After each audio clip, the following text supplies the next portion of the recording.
চিরনিদ্রায় সমাহিত করা হলো শরীফ ওসমান বিন হাদির।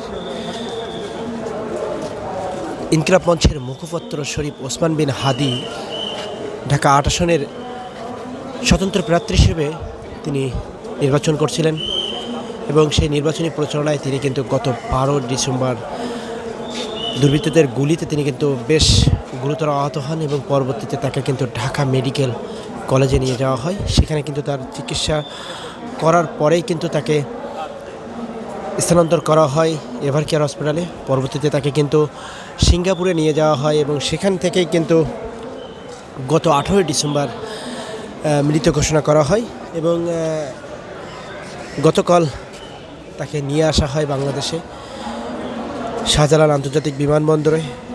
দর্শক, আমরা দেখেছি শহীদ শরীফ ওসমান হাদির মৃত্যুকে কেন্দ্র করে মানুষের যে আবেগ সেটা দেখেছি, মানুষের যে ভালোবাসা প্রকাশ ওসমান হাদির প্রতি সেটা দেখেছি। সেই ১৮ তারিখ থেকে শুরু করে ঢাকার বিভিন্ন স্থানে এবং বাংলাদেশের বিভিন্ন স্থানে আমরা দেখেছি বেশ শোক মিছিল করতে এবং আমরা বিভিন্ন ধরনের বিক্ষোভ মিছিল দেখেছি এবং আজকেও ঠিক তার জানাজাকে কেন্দ্র করে লাখো মানুষের ঢল দেখেছে গোটা বাংলাদেশ। এই আগ্রাসন বিরোধী যে আন্দোলনে তিনি যে শহীদ হয়েছেন, গোটা বাংলাদেশের মানুষ তাকে যে স্মরণ করে রেখেছে তার একটি প্রকাশ। আমরা কিন্তু এই নজরুল সমাধির পাশে তার যে কবর দেওয়া হয়েছে সেটা একটি প্রমাণে কিন্তু আমরা পেয়েছি এবং শরীফ ওসমান হাদির যে সমাধিকে কেন্দ্র করে এখানে কিন্তু বেশ একটা নিরাপত্তা আমরা কিন্তু দেখতে পেয়েছিলাম।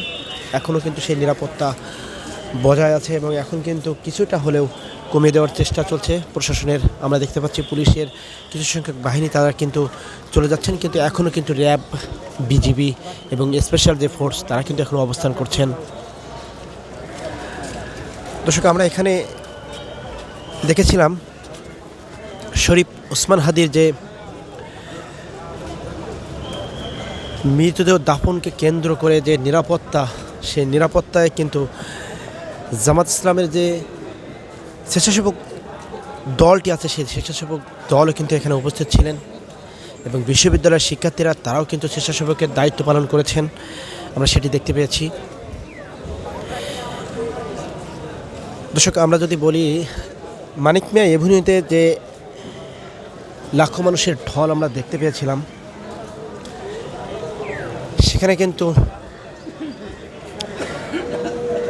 প্রধান উপদেষ্টার বক্তব্যে তিনি বলেন শহীদ শরীফ ওসমান হাদির যে আশা আকাঙ্ক্ষা সেটি বাস্তবায়নে তিনি এগিয়ে চলবেন, এমনটা কিন্তু আমরা তার বার্তায় শুনেছি এবং তার যে বড় ভাই তিনিও কিন্তু তার বার্তা তিনি দেন এবং ওসমান হাদির উদ্দেশ্যেও তিনি কিন্তু বলেন যে হাদি, তুমি দেখে যাও লাখো মানুষ তোমার ভালোবাসায় মানিক মিয়া এভিনিউতে এসেছে। আবেগঘন বক্তব্যই কিন্তু লাখো মানুষের হৃদয়ে রক্তক্ষরণ করেছিলেন এবং সকলের চোখ দিয়ে কিন্তু অশ্রু ঝরতে বাধ্য করেছিলেন মানিক মিয়া এভিনিউতে। পরবর্তীতে জানাজা শেষ করে কিন্তু তাকে নিয়ে আসা হয় এই কাজী নজরুল ইসলামের যে সমাধি সেখানে এবং আমরা দেখতে পেয়েছি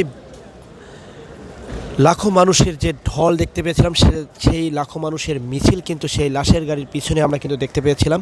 পরবর্তীতে তারা কিন্তু পুলিশের যে নিরাপত্তা সেই নিরাপত্তার জন্য ভিতরে প্রবেশ করতে পারেনি, তথা শাহবাগের এখানে যে নিরাপত্তা প্রহরীরা দাঁড়িয়ে আছেন সেখানেই কিন্তু তারা অবস্থান করতে হয় এবং পরবর্তীতে তার সেই গাড়ির সাথে কিন্তু আমরা তাদের যে সহকর্মী তাদের আসতে দেখেছি।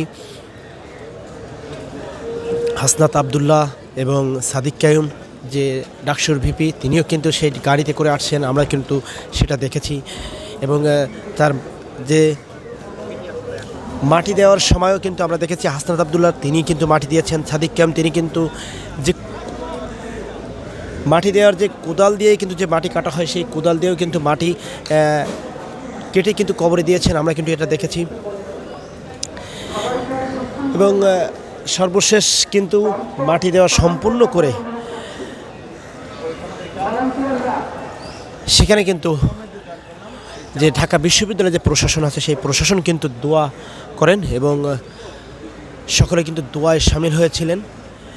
পরিশেষে সমাপ্তি করে এখানে কিন্তু প্রশাসন তথা পুলিশ তারা কিন্তু আইন শৃঙ্খলা বাহিনী পরিস্থিতি স্বাভাবিক নিয়ে আসার একটা চেষ্টা আমরা কিন্তু দেখতে পাচ্ছি। জনসাধারণের চলাচল যেন স্বাভাবিক পর্যায়ে নিয়ে আসতে পারে সেটার একটা চেষ্টা আমরা কিন্তু দেখতে পাচ্ছি। দর্শক, এই ছিল শরীফ ওসমান হাদির সমাধির সামনে থেকে সর্বশেষ আপডেট।